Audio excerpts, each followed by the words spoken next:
पांच श्रीरूप सग्रजात श्रवण रघुनाथ साधुतं सर्वभूतं परिजन सहितं कृष्ण चैतन्य देवं राधा कृष्ण पदाये सहगण ललिता विशाखान्वितां नमोऽयं विष्णुपदाय कृष्णपृष्ठाय भूतले श्रीमते भक्तिवेदान्त स्वामिनिते नामिने नमस्ते सरस्वती देवे गौरवाणी प्रचारिणे निर्विशेष शून्यवादी पाश्चात्य देशधारिणे नमोऽयं विष्णुपदाय कृष्णपृष्ठाय भूतले श्रीमते भक्तिचारो स्वामिनिते नामिने सिग्नचेतसोपनेतो वाग्मीनां च रसाप्लुतं प्रभुपादगतो प्राणमि भक्ति ॐ नमो भगवते कृष्णप्रेमपदायते कृष्णाय कृष्णचैतन्य नाम्ने गौरशिष्ये ॐ नमो महा हे कृष्ण करुणा सिंधु दीनबंधु जगतपते मुकेश गोपिका कांत राधा कांत तप्त कंचन गौरांगी राधे वृंदावनेश्वरी विश्ववानुसुता देवी प्रणमामि हरि प्रिये नीलाचल निवासाय निताय परमात्मने बलभद्र सुभद्रध्वां जगन्नाथाय नमो नमः। हरे कृष्ण कृष्ण कृष्ण हरे हरे हरे राम राम राम हरे हरे। ओम नमो भगवते वासुदेवाय ओम नमो भगवते वासुदेवाय ओम नमो भगवते वासुदेवाय हरे कृष्ण सकल गौर वैष्णव भक्तबृंদের চরণে শতকোটি ধন্যবাদ। আজকে শুভ একাদশী। আমরা তো যারা আছে এখানে সবাই মোটামুটি ভক্ত, যেহেতু সবাই জানেন একাদশী বা একাদশী কেন বাই করতে হয়। একাদশী তিথি হলেন ভগবানের অত্যন্ত প্রিয় প্রিয় তিথি, তাই আমাদের সকলের একাদশী ব্রতটা অত্যন্ত দরকার। যখন ভগবান ধর্মের সৃষ্টি করলেন, সেভাবে ভগবান পাপ পুরুষেরও সৃষ্টি হলেন সাথে সাথে। তখন সকালে ধর্ম কর্ম পুণ্য করতে লাগলেন, কিন্তু এতই পুণ্য করতে করতে তখন একদিন পাপ পুরুষ এসে ভগবানের কাছে বলছেন, ভগবান আপনি তো আমাকেও সৃষ্টি করেছেন, কিন্তু এই যে আমার স্থান কোথাও নেই। পাপের স্থান কোথায় কোথায়, যেখানে জুয়া মদ অবৈধ সম্বন্ধ ইত্যাদি ইত্যাদি হয় সেটা, কিন্তু আমাকে একটা ভালো জায়গায় স্থান দিন। তখন ভগবান বলছেন ঠিক আছে, আমি তোমাকে স্থান দেব, অন্যের মধ্যে তোমার স্থান, অন্য অন্য জাতীয় জিনিস। তখন অন্ন গম চাল এইসবের মধ্যে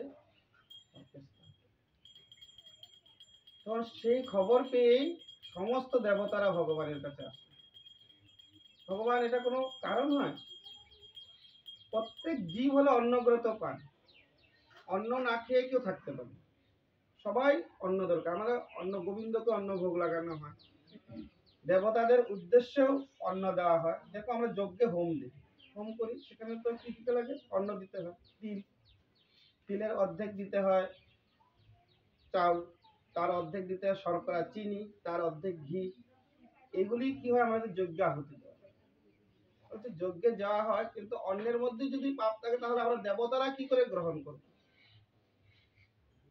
তখন ভগবান বলছেন, আমি বলেছি অন্যের মধ্যে পাপকে থাকতে, কিন্তু এই পাপকে অন্যতে থাকার দিন একদিনই থাকতে পারে, সেই দিন হলো একাদশী। তাই একাদশীর মধ্যে যারা পঞ্চশস্য গ্রহণ করে তাকে সে পাপ গ্রহণ করে। আমরা যদি অন্যান্য ব্রত না করি, শাস্ত্রে লেখে নেই কিন্তু আমরা অন্যান্য ব্রত করার কথা। অন্য ব্রত না করলে, যেমন আমরা অনেক দুর্গা পুজোর উপোস করি, অনেক দেবদেবীর পূজা করে উপোস করি, সেগুলিতে না করলে কিন্তু পাপ নেই শাস্ত্রে, কিন্তু একাদশী না করলে পাপ। একাদশী ব্রত না করলে পাপ শাস্ত্রে বলেছে। অনেকে বলে আমি একাদশী 3 রকমের আছে, একটা হলো উত্তম, মধ্যম, আর একটা নিম্ন একাদশী। উত্তম একাদশী মানে আজকের দিন নির্জলা নিরাহার করে থাকে। আর মধ্যম একাদশী ফল আহার করে করা যায়, ফল, দুধ, ইত্যাদি খাওয়া যায়। আর নিম্ন একাদশী শাকার খেয়ে, আলু, পেঁপে ইত্যাদি সবজি করে ভগবানকে নিবেদন করে সেই প্রসাদ খাওয়া যায়। নিম্ন একাদশী যাবে করা যায় শাকার, কারণ যারা করতে পারেন তারা এরকম করলেও ফল আছে। কিন্তু অনেকে বলে আমরা একাদশী করি ঠিকই, কিন্তু আমি রুটি খাই, কিন্তু রুটি খেলে একাদশীতে কোনো ফল নেই, শাস্ত্রে বলছে একানা ফল নেই। কারণ গম এক জাতীয় অন্ন, পঞ্চশস্যের মধ্যে গম এক ধরনের শস্য। এই জন্য একাদশীর দিন রুটি খেলে, অনেকে বলে আমি ডালিয়া খাই, হবে না একাদশী। সেই রকমই একাদশী এইভাবেই করতে হয়। আর আজকে হলেন খুব ভালো একাদশী। আজকের একাদশীর নাম হলেন ভৌমি বা জয়। এক এক কল্পে এক এক রকম বলেছে, মানে কল্পে আসে না, কোনো কল্পে গরুর পুরাণে একাদশীর মাহাত্ম্য কথা বলা আছে, এই একাদশী ভূমি একাদশী। আবার কোনো কল্পে ভবিষ্যৎ পুরাণে বলা আছে এই একাদশীর নাম জয়। যেই হোক, জয়াই হোক বা ভূমি হোক, একাদশী একটাই। একবার ভগবান শ্রীকৃষ্ণকে যুধিষ্ঠির মহারাজ জিজ্ঞাসা করলেন, আপনি তো প্রত্যেক একাদশীর মাহাত্ম্য বললেন, কিন্তু এই মাঘ মাসের যে শুক্লপক্ষের একাদশীর নাম বা কি, বা মাহাত্ম্য বা কি, কিংবা ফল কি করে? তখন বলছেন এই একাদশী খুব ভালো একাদশী, এই একাদশী করলে সমস্ত পাপ বিনষ্ট হয়। এই একাদশী করলে কি হয়, মানুষের চিত্ত শুদ্ধি হয়, চিত্তটা শুদ্ধ হয়ে যায়। আর এই একাদশী করলে কি হয় জানো, ভগবত ভক্তি লাভ হয়, অন্ত বৈকুণ্ঠে ভগবানের চরণে আশ্রিত। বলছেন কেউ যদি পিচাস আত্মা হয়ে যায়, কেউ যদি, আমাদের মারা যাওয়ার পরে অনেকে এই দেহটাকে নষ্ট করে দেন, কেউ কেউ প্রেতজনি প্রাপ্ত হয়, আবার কেউ কেউ কি হয়, আমরা যদি ভালো কর্ম করতে না পারি, আমাদের আত্মাটার উন্নতি হয় না, তখন আমাদের কি হয়, প্রেতজনি প্রাপ্ত হয়ে আত্মাটা প্রেত হয়ে যায়। বলছেন যদি কেউ কোনো কর্ম না করে যদি আত্মা প্রেত হয়ে যায়, কিন্তু কেউ যদি একাদশীর ব্রত করে, তথাপিও এই তার আত্মা কখনো প্রেতজনি থেকে মুক্তি লাভ করতে পারে। তখন কি করলেন, একাদশীর একটি পৌরাণিক কাহিনী বলেন, পূর্বের মতো একটা পৌরাণিক কাহিনী এই একাদশী। বলছেন স্বর্গে ইন্দ্রের রাজসভা, খুব গন্ধর্বরা, গন্ধর্ব ছিলেন, অনেক গন্ধর্ব ছিলেন, অনেক নর্তকী ছিলেন, যারা ইন্দ্রের সবাই কি করতেন, গন্ধর্বরা গান গাইতেন আর নর্তকীরা নৃত্য করতেন। ইন্দ্র তো অনেক রাজাদের মধ্যে শ্রেষ্ঠ, সবাই তো জানেন, স্বর্গলোকে সেটা সমস্ত দেবতারের রাজা হলেন ইন্দ্র। আর ইন্দ্র কি করতেন, যেদিন মন চেতেন সেদিন একটা সভা রাখতেন, আমরা রাখি না আমাদের এখানে, সেই একটা বড় সভা রেখেছে, বড় বড় নর্তকীরা সেখানে নাচার জন্য আমন্ত্রণ ছিল, বড় বড় নর্তকী, বড় বড় গন্ধর্বরা সেখানে আসতেন। কোনো কোনো সময় ভগবানের সেই কি হতেন, সেই রাজসভার মধ্যে বড় বড় গন্ধর্বরা আসতেন সেখানে তাদের দেখানোর জন্য, গান গেয়ে তাদের বাজনা বাজিয়ে নৃত্য করার জন্য। তখন সেই স্বর্গ রাজসভায়, সেই স্বর্গসভায় দুজন গন্ধর্ব ছিলেন, একজন ছিলেন পুষ্পদত্ত আর একজন ছিলেন চিত্রসেন। দুজনে গন্ধর্ব ছিলেন। এই চিত্রসেনের পুত্রের নাম ছিলেন পুষ্পদন্ত, আর পুষ্পদন্তের মেয়ের নাম ছিলেন মাল্যবান। আর মাল্যবানের সাথে পুষ্পদন্তের খুব একটা ভালো সম্পর্ক ছিল। তাই পুষ্পবন্ত ছিলেন সেই সেই স্বর্গের গন্ধর্ব, আর মাল্যবান ছিলেন সেখানে নর্তক। তখন মাল্যবান সেখানে নাচ করতেন। মাল্যবান সেখানে নৃত্য করতে করতে করতে করতে একদিন খুব সুন্দর নৃত্য, সবাই নৃত্য করছেন, কিন্তু মাল্যবান সেই পুষ্পবন্তের প্রতি প্রেমে আসক্তি হয়ে গেল, কামে আসক্তি হয়ে গেল। কামে যখন আসক্তি হয়ে গেলেন, তখন তাদের মাল্যবান নৃত্য করতে করতে মাল্যবান নৃত্য করতে করতে কখনো কি করলেন, সেখানে থেমে যাচ্ছে, নৃত্য আর করতে ইচ্ছে করছে না। আর পুষ্পবন্ত গাইতে গাইতে থেমে যাচ্ছে। আর এইভাবে কি করেন, এই তা দেখে ইন্দ্র খুব রাগ হলেন।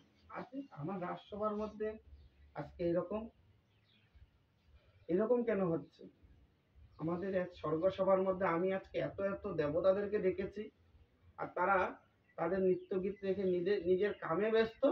ইন্দ্র তাদেরকে অভিশাপ দিয়ে দিল, যাও তোমরা পিচাসের মতন কাজ করেছো, তাই আমি তোমাদেরকে অভিশাপ দিলাম, তোমরা দুইজন পুষ্পবন্ত আর মাল্যবান দুইজনই কি হবে, পিচাস আত্মা হয়ে যাবে। তাদের আত্মাটা পিচাসের মতন হয়ে ঘুরতে থাকে। তারা কোথায় থাকলেন? হিমালয়ে। হিমালয়ে তারা অনেক দিন যাপন করেছেন। পিচাস আত্মা অনেক দিন যাপন করার পরে কোনো ভাগ্যক্রম আজকের দিন উপস্থিত হলেন এই জয়া একাদশীর পুজো। আর তারা সেই খুব ঠান্ডার দিন, তারা কোনো কিছু খেতে পারছে না, অনেক রকমের অসুবিধা হচ্ছে, কিন্তু তারা সেই দিন কি করলেন, সেই ঠান্ডায় কোনো কিছু খেলেন না খাওয়াতে তারা কি করলেন, উপবাস হয়ে গেল। আর রাত্রিতে এত ঠান্ডা, তাদের ঘুম আসছিল না, তাদের ঘুমানো হয়নি।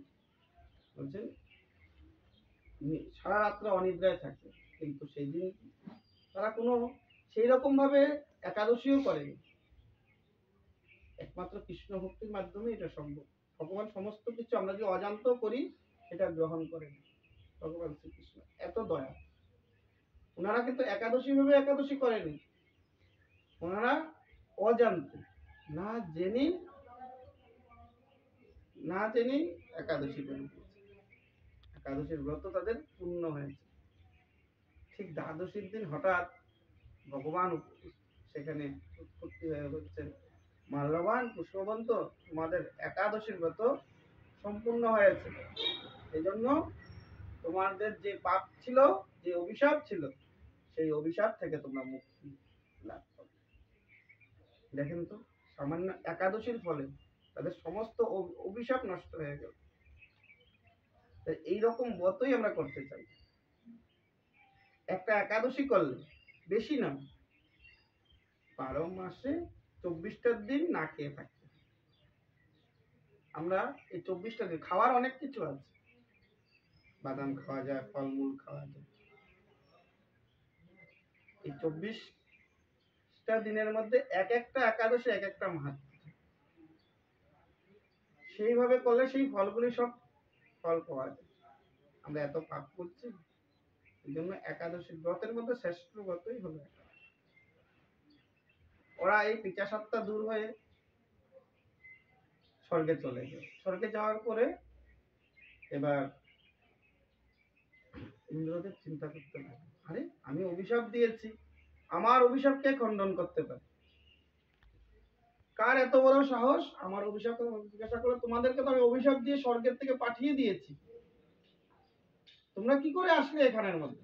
তখন বলছেন, আমরা মরতে কি করেছি? ভূমি একাদশী করেছি। বলছেন, মহারাজ, আমরা ভূমি একাদশীর ফলে আমাদের যত পাপ ছিল সব ভগবান নিয়ে গেছেন, এই জন্য আমরা সশরীরে স্বর্গে আবার চলে আসতে পারলাম। তখন ইন্দ্রদেব বলছে, সত্যি, যারা বিষ্ণু ভক্ত হয়, যারা কৃষ্ণ ভক্ত হয়, আর যারা ভূমি একাদশী করে, তাদেরকে কখনো